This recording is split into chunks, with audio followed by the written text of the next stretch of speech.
saudara pendengar yang kami kasihi dimanapun Anda berada. Anda kembali bersama kami pada acara Telaga Tegur Sapa Gembala Keluarga. Saya Gunawan Santoso bersama Ibu Idayanti Raharjo dari Lembaga Bina Keluarga Kristen telah siap menemani Anda dalam sebuah perbincangan dengan Bapak Pendeta Dr. Paul Gunadi. Beliau adalah seorang pakar dalam bidang konseling dan dosen di Seminari Alkitab Asia Tenggara, Malang. Kali ini kami akan berbincang-bincang tentang keluarga jarak jauh. Kami percaya acara ini pasti akan sangat bermanfaat bagi kita sekalian, dan dari studio kami ucapkan selamat mengikuti. Bapak, rupa-rupanya sekarang itu sudah menjadi tren atau pola di dalam kehidupan. Orang bukan cuma belajar jarak jauh, wawancara jarak jauh, tetapi keluarga pun ya, seperti tadi dipakai sebagai tema dari pembicaraan kita. Ada keluarga jarak jauh dalam pengertian untuk sementara waktu itu suami dan istri terpaksa harus berpisah, Pak. Nah, itu banyak kita jumpai secara nyata di dalam kehidupan ini, entah karena pekerjaan, entah karena alasan-alasan yang lain. Tetapi kita akan coba bersama-sama memperbincangkan beberapa segi gitu, Pak Paul ya.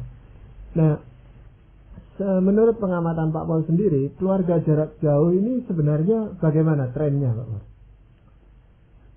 Otomatis yang kita sedang bicarakan bukanlah jarak jauh karena kesengajaan untuk menjauhkan diri ya Pak Gunawan ya. Jadi kesengajaan ini tidak ada dalam pengertian memang terpaksa gitu. Tapi kata terpaksa pun memang bisa sangat relatif ya Pak Gunawan. Bisa dipaksa-paksakan gitu ya. Bisa dipaksa-paksakan juga, betul. Saya kira memang sih ada, tapi kalau sampai dikatakan sangat banyak, ya mungkin juga tidak. Namun ada beberapa pernikahan misalkan ya, orang yang sangat mementingkan karir, dua-dua suami istri mementingkan karir dan tidak bisa melepaskan karirnya. Akibatnya dua-duanya harus terpisah. Saya masih mengingat waktu saya di Amerika Serikat ada seorang anchor woman ya. Anchor woman itu penyiar televisi yang lumayan terkenal, namanya Connie Chung. Waktu dia menikah dengan suaminya yang juga seorang tokoh televisi, mereka mempunyai suatu pengaturan yang sangat unik. Si suami tetap di negara bagian yang satu, si istri di negara bagian yang lain. Jadi bukan saja berlainan kota, tapi berlainan negara bagian di Amerika Serikat. Dan itulah perjanjian mereka waktu menikah.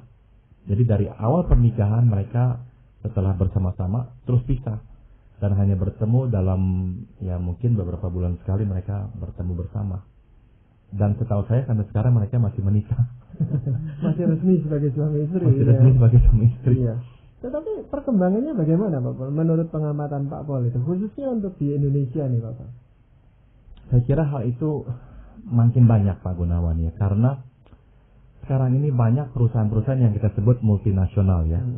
Jadi mereka akan mengirimkan tenaga kerja mereka ke kota-kota lain.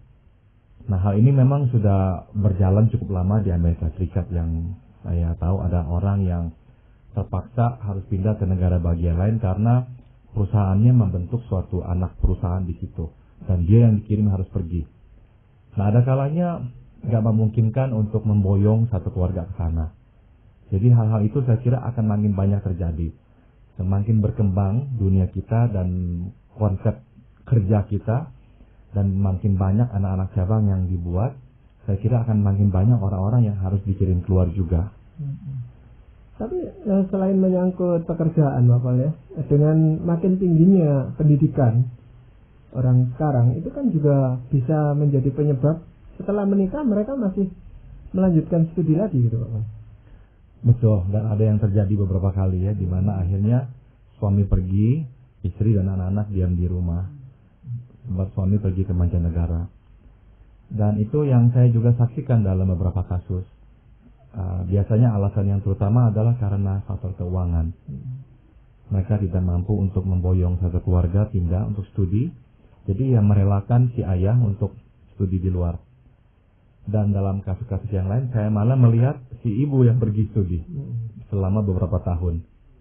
Begitu. Dan memang kalau dilihat itu baik faktor pekerjaan maupun pendidikan tadi yang Pak Pol sampaikan, itu kan faktornya ekonomi, Pak Pol. Faktor keuangan ya. Yang satu ya memang cari uang, tetapi yang satu menjadi terkendala, tidak bisa pergi karena keuangan mereka tidak mencukupi gitu. Betul. Jadi ya terpaksa hanya satu orang saja yang pergi gitu. Dan itu bagaimana Pak Pol? Kan di dalam pernikahan itu orang membangun keintiman gitu Pak Pol ya. Nah keintiman itu kan butuh kebersamaan gitu. Nah dengan kalau mereka seperti yang tadi Pak Pol contohkan, penyiar televisi dan sebagainya itu, bagaimana mereka membina keintiman itu? Sudah tentu akan terputus ya, terganggu. Jadi kalau ada orang yang berdalih bahwa kami tetap bisa menjalin keintiman meskipun jarak jauh, saya kira ya mungkin saja masih bisa memelihara keintiman itu sehingga tidak punah ya. Tapi kalau dikatakan masih bisa membinanya dan menumbuhkannya, saya kira ya tidak. Saya kira pada saat orang berpisah, di sanalah keintiman akan berhenti. Sebab keintiman itu memerlukan interaksi yang real, yang fisik. Nah itu dalam kaitan dalam firman Tuhan ya Pak Pol. Itu bagaimana ya kalau suami istri terpisah itu, kalau menurut Alkitab itu bagaimana Pak Pol? Secara langsung masalahnya ya, Alkitab tidak membahas hal itu secara langsung. Jadi Alkitab memang tidak mengatur tentang hal-hal yang tadi kita bicarakan ini. Apakah harus selalu bersama? Tidak. Contohnya yang saya juga harus kemukakan, meskipun saya tahu ada sebagian orang yang tidak setuju dengan pola hidup hamba Tuhan ya, yang sering pergi. Petrus sudah menikah sewaktu mengikut Tuhan, dan kita tahu Petrus jarang di rumah. Jelas-jelas Petrus itu adalah seorang penginjil yang keliling-keliling dengan Tuhan. Soalnya tanggung jawabnya, misalnya si suami yang pergi ya, tanggung jawab untuk pendidikan anak-anaknya, apa itu kan harus juga ikut bertanggung jawab gitu loh Pak. Itu gimana? Betul. Jadi sudah pasti akan ada gangguan apa tidak? Kalau saya percaya kok pasti ada gangguannya. Pasti ada gangguannya.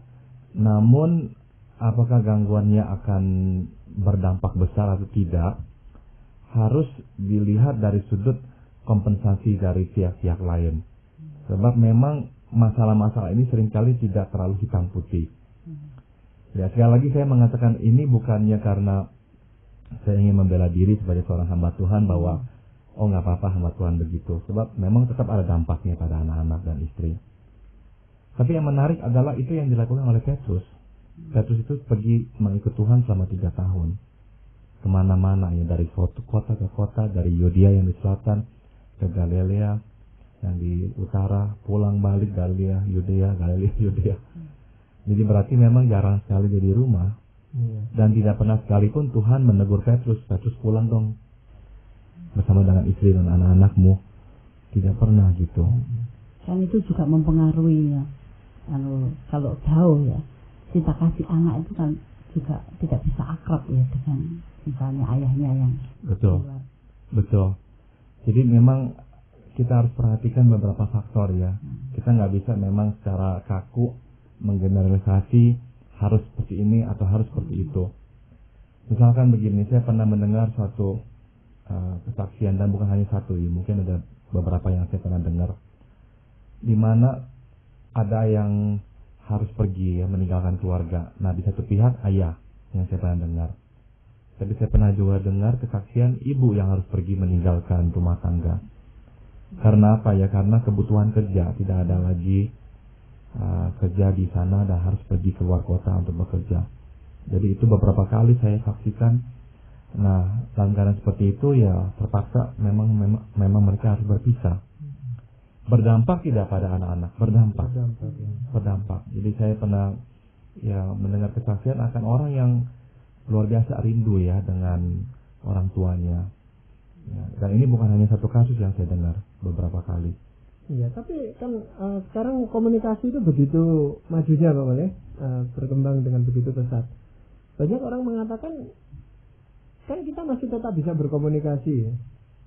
Bertelepon, bahkan bisa melihat wajahnya gitu. Nah, itu kan bisa menolong gitu. Sudah pasti membantu ya dibandingkan dengan zaman dulu ya. Sudah ada telepon, kalau tulis surat juga berminggu-minggu baru tiba. Tapi tetap nggak sama ya dengan kehadiran yang langsung, yang real. Tidak akan sama. Meskipun misalkan deh ya, si ayah itu pendiam misalnya dah, jarang ngomong, atau si ibu itu pendiam jarang ngomong, tetap berbeda ya dibandingkan kalau si ibu itu atau si ayah itu tidak di rumah sama sekali. Berarti kehadiran orang itu yang membawa pengaruh positif di dalam keluarga itu gitu. Betul.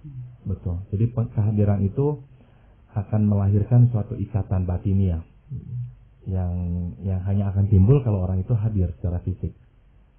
Misalkan kita ini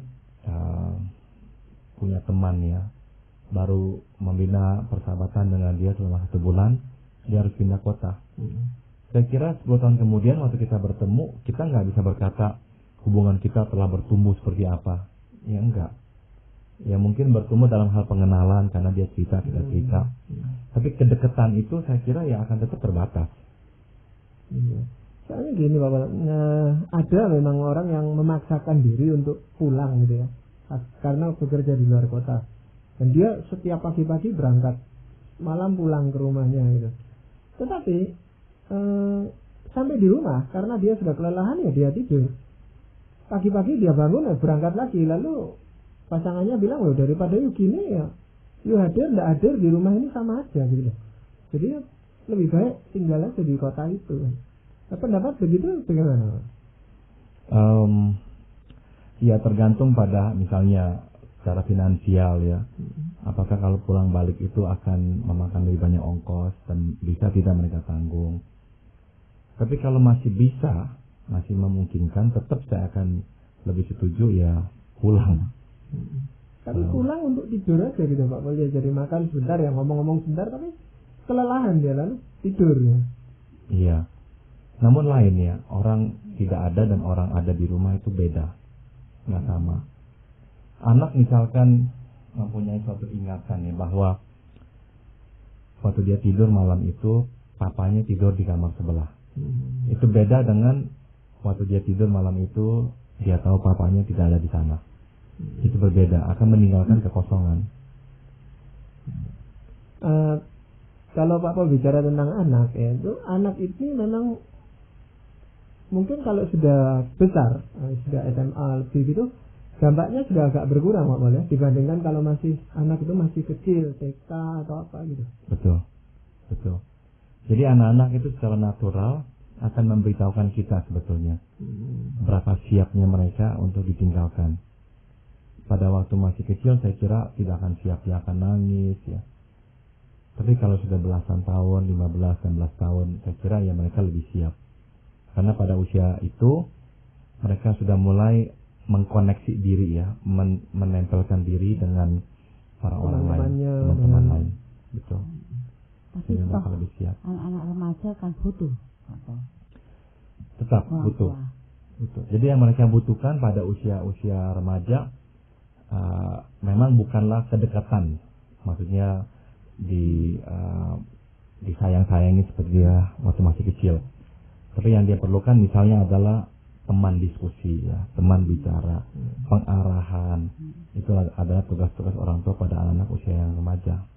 Iya. Tadi Bu Ida menyinggung tentang firman Tuhan ya, dan dalam hal ini saya pernah baca ada di Korintus kalau saya tidak salah, Paulus itu mengingatkan jemaat Korintus agar mereka itu tidak saling menjauhi gitu loh Pak, suami istri itu, kecuali untuk alasan berdoa dan apa. Memang betul gitu Pak. Betul. Itu sebetulnya bukan menjauhkan diri dalam hal berpisah. Ya? Itu sebetulnya dalam konteks hubungan badan, hubungan seksual. Jadi Paulus menekankan bahwa tubuhmu adalah tubuh pasanganmu, adalah milik pasanganmu. Hai suami, bahwa tubuhmu adalah milik istrimu, dan istri, tubuhmu adalah milik suamimu. Dan hendaklah engkau saling memenuhi kebutuhan masing-masing. Ya, Paulus sedang membicarakan kebutuhan seksual. Dan jangan akhirnya ya kita menjauhkan diri dari hubungan seksual ini. Tetap harus dipelihara, harus tetap memberikan kebutuhan ini. Tapi ya kadangkala untuk tujuan berdoa ya kita tidak lakukan itu dulu. Nah, tapi kalau kehidupan mereka terpisah, yang tadi kita bicarakan keluarga jarak jauh, kan otomatis nggak ada kontak seksual gitu. Betul, betul. Jadi kalau ditanya, makanya sudah pasti idealnya suami istri itu untuk bersatu. Iya. Sebab memang konsep pernikahan adalah suatu penyatuan. Penyatuan. Namun ya kenyataan dalam hidup ini memperlihatkan ada kalanya hidup tidaklah seideal yang kita inginkan. Iya. Ada faktor-faktor yang terlibat, seperti misalnya tadi saya sebut faktor pekerjaan, di mana orang akhirnya harus pindah ke kota lain. Kalau dia tidak pindah, dia tidak kerja, tidak ada nasi di periuknya. Iya. Nah, katakanlah yang ideal itu tidak bisa terpenuhi gitu Pak Pol, ya. Pilihannya hanya mereka harus jarak jauh, menempuh pola keluarga jarak jauh. Nah, tentu harus ada penyesuaian, baik istri maupun suami gitu, untuk menerima keadaan yang seperti itu. Nah, apa yang Pak Pol sarankan Pak Pol kalau seandainya itu harus terjadi? Nomor satu, tetap menjadikan misalkan ya si ayah yang harus pergi itu menjadi bagian dalam kehidupan keluarga tersebut. Misalkan setiap malam ibu bisa mengajak anak-anak berdoa untuk si ayah yang bekerja, dan terus tekankan kepada si anak-anak bahwa si ayah pergi karena terpaksa, bukannya karena keinginannya. Jadi sekali lagi saya menekankan keterpaksaan itu dalam pengertian begini. Oh, saya dapat tawaran, jenjang karir saya akan naik kalau saya pindah ke kota lain. Namun keluarga tidak memungkinkannya untuk pindah bersama dengan saya. Dalam kasus seperti itu, saya tetap akan berkata ya jangan pergi. Karena jenjang karir itu ya bisa engkau tolak. Dan ya tetap tinggal pada karir yang sekarang ini, asal tetap bisa bersama dengan keluarga. Begitu. Tapi masalahnya kan peningkatan jenjang karir Pak Pol itu biasanya kan disertai dengan kenaikan fasilitas, kenaikan gaji dan sebagainya, yang mau tidak mau itu dibutuhkan oleh keluarga Pak Pol. Betul. Betul. Nah, maka kalau misalkan ya tanpa kenaikan karir mereka masih bisa hidup dengan layak. Nah, saya kira tetap diprioritaskan untuk ya hidup dengan layak itu dan menolak kenaikan jenjang karirnya. Tinggal pilihan aja gitu ya. Betul. Tapi dalam kasus di mana misalkan jelas-jelas seperti zaman sekarang ini banyak orang kehilangan pekerjaan dan tawaran kerjanya memang kebetulan adalah di kota lain dan dia harus bekerja, saya kira itu lain perkara ya, persoalannya sangat berbeda. Gitu. Apa kalau ada keluarga yang berpisah ya, kemudian anaknya itu harus juga berpisah dengan orang tuanya, karena misalnya istrinya juga bekerja di kota lain, suaminya di kota lain, anaknya juga di kota lain. Wah, ini mah tiga tempat ya. Tempat. Bisa kompleks ini. Itu Gimana ya dampaknya? Ya dampaknya hubungan mereka renggang. Akan renggang ya. Akan renggang. Kalau tadi mungkin Pak Pol katakan ibu itu masih bisa mengingatkan anaknya bahwa orang tuanya, suaminya atau ayahnya itu bekerja di luar kota dan mereka bisa berdoa bersama gitu Pak Pol. Betul.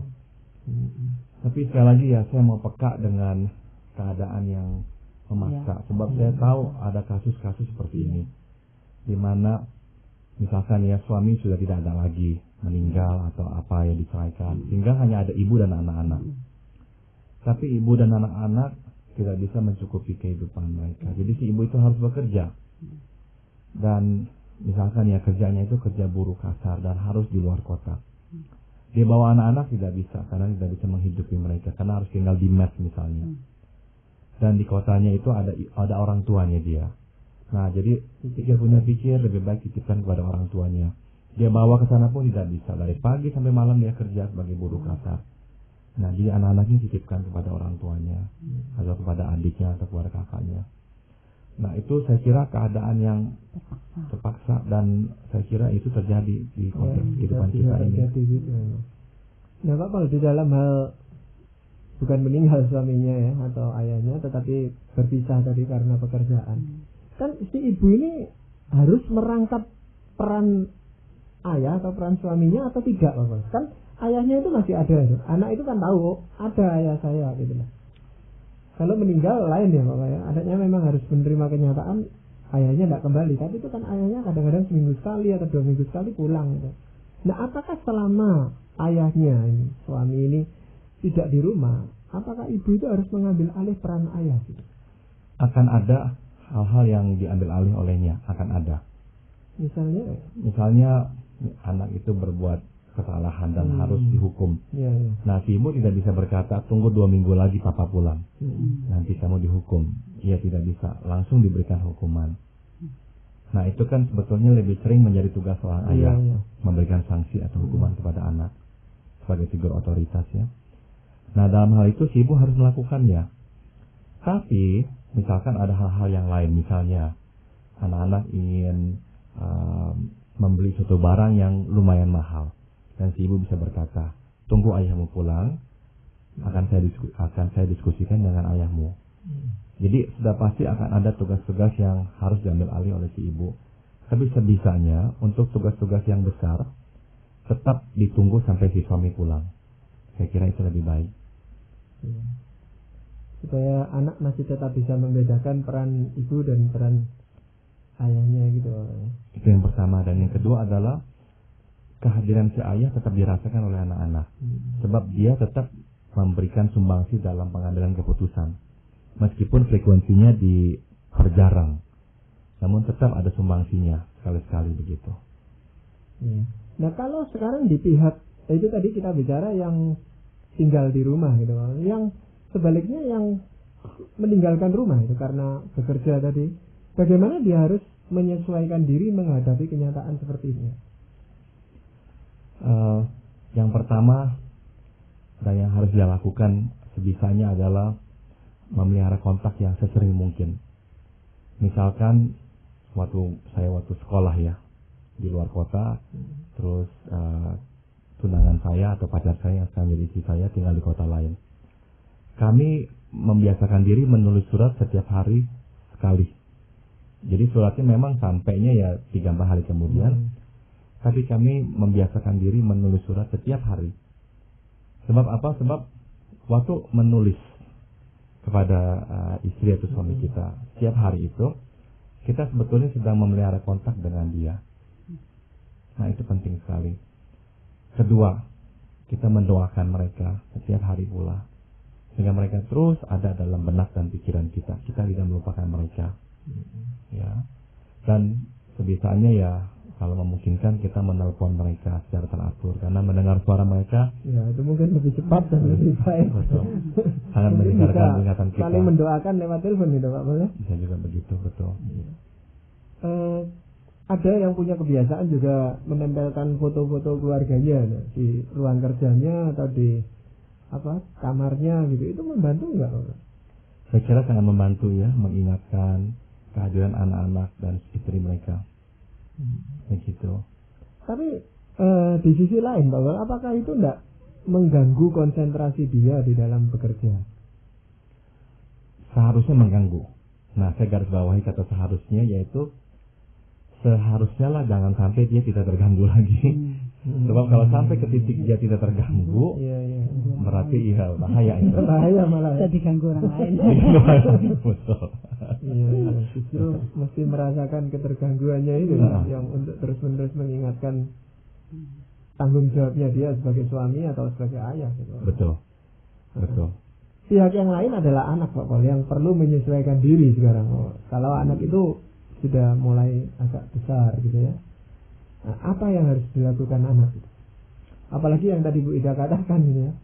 Ibunya jadi pisah sama sekali gitu loh. Saya sarankan sebaiknya pekerjaan yang di luar kota itu ya sebisa-bisanya ya hanya bersifat sementara, sehingga anak bisa menargetkan bahwa dalam waktu berapa lama dia akan berkumpul lagi dengan ayahnya atau dengan ibunya. Sebisanya itu yang harus dilakukan. Apa itu tidak ditinjau dulu dari keadaan anak Pak? Kalau anak ini bisa ditinggalkan ya, punya tanggung jawab itu mungkin bisa. Kalau anak ini tidak bertanggung jawab, misalnya nakal, itu apakah ibu atau ayah ini harus rela juga meninggalkan anaknya? Susah dibilang. Idealnya sudah tentu dia tidak meninggalkan anaknya bersama dengan anaknya. Tapi ya, saya harus akui kenyataan tidak semudah itu.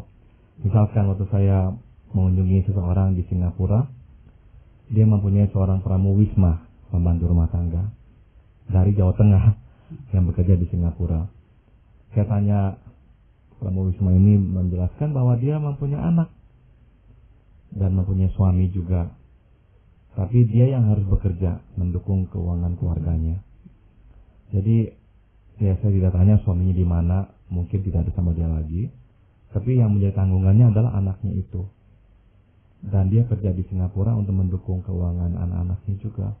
Waktu saya tanya berapa kali pulang, dalam waktu 3-4 tahun baru pulang sekali kalau nggak salah. Karena biayanya sangat tinggi pulang. Begitu. Dan itu adalah kenyataannya juga. Jadi cukup banyak saya lihat masalah-masalah seperti ini. Ya sudah tentu kita bersedih hati, tapi ya dalam keadaan seperti itu saya tetap harus mengakui itu adalah salah satu kasus keterpaksaan. Lain dengan kasus yang tadi saya ceritakan, penyiar televisi itu yang langsung dari awalnya sudah berpisah dan mereka dua-duanya adalah orang yang kaya raya luar biasa. Tapi dua-duanya tidak bisa mengalah. Nah, itu tuh anaknya ikut yang mana, Pak? Kebetulan belum tidak punya anak. Atau Ya, memang belum punya sengaja anak. menghindar gitu ya? Betul. Ya? Mungkin juga. Ya, karena itu akan mempersulit juga kalau mereka. Betul. Dan kalau jarak jauh itu memungkinkan juga ya Pak Wah, itu hubungan keakraban itu makin lama apa enggak makin renggang gitu ya Pak? Pasti akan berkurang. Saya kira itu kenyataan, pasti berkurang. Dan yang sudah pasti adalah akan menciptakan kebutuhan untuk diisi oleh yang lainnya. Jadi sudah pasti akan menambah kerawanan ya kehidupan kita. Mungkin ekses-eksesnya ini nanti yang pada kesempatan yang lain nanti kita akan coba bicarakan, Bapak, karena ini masalah yang sangat kompleks, tetapi seringkali menjadi kenyataan di dalam kehidupan juga keluarga-keluarga di Indonesia gitu Pak Pol ya. Betul. Jadi sebelum kita menyudahi perbincangan kita kali ini, mungkin Pak Pol akan menyampaikan sebagian dari firman Tuhan. Ada iya Pak Gunawan, satu ayat ini dari Amsal pasal 12 yang saya ingin bacakan. Kitab Amsal pasal yang ke-12 ya, ayat yang kedua. Ayat yang kedua. Saya agak lama karena Alkitabnya tadi jatuh sehingga harus dibuka lagi sekarang. Orang baik dikenang Tuhan, tetapi si penipu dihukumnya. Saya kira inilah prinsip kita Pak Gunawan dan Ibu Ida, yakni Tuhanlah yang memeriksa hati orang itu. Kenapa dia harus meninggalkan keluarganya, dan apa yang diperbuatnya tatkala dia berpisah dengan keluarganya. Sebab kalau dia memelihara hati yang baik, hidup yang berkenan kepada Tuhan, pasti Tuhan akan menerima. Tapi kalau ada orang yang mau menipu Tuhan dan menipu keluarganya dengan meninggalkan keluarganya, tidak akan diperkenan Tuhan, dan pasti suatu kali nanti dia akan menerima ganjarannya. Tapi kalau orang baik, saya kira ya meskipun tetap ada dampak-dampak negatifnya, ya Tuhan akan juga menolongnya. Ya, saya percaya Amsal 12 ini akan sangat memberikan penghiburan, kekuatan bagi mereka, para pendengar kita yang mungkin saat ini sedang di dalam kesendiriannya Bapak, entah karena bekerja atau karena belajar di kota lain. Namun kami percaya bahwa perbincangan kita bisa menghangatkan suasana hati mereka, dan mungkin mereka akan segera menelpon pasangannya atau bertulis surat pada pasangannya kali ini. Jadi demikianlah tadi para pendengar yang kami kasihi, kami telah persembahkan ke hadapan Anda sebuah perbincangan seputar kehidupan keluarga bersama Bapak Pendeta Dr. Paul Gunadi dalam acara Telaga. Kami baru saja membicarakan tentang sebuah topik keluarga jarak jauh. Kalau Anda berminat untuk melanjutkan acara Tegur Sapa ini, silakan Anda menghubungi kami lewat surat. Alamatkan surat Anda ke Lembaga Bina Keluarga Kristen atau LBKK, Jalan Cimanuk 58, Malang. Saran-saran, pertanyaan, serta tanggapan Anda sangat kami nantikan. Dan dari studio kami ucapkan sampai jumpa pada acara Telaga yang akan datang.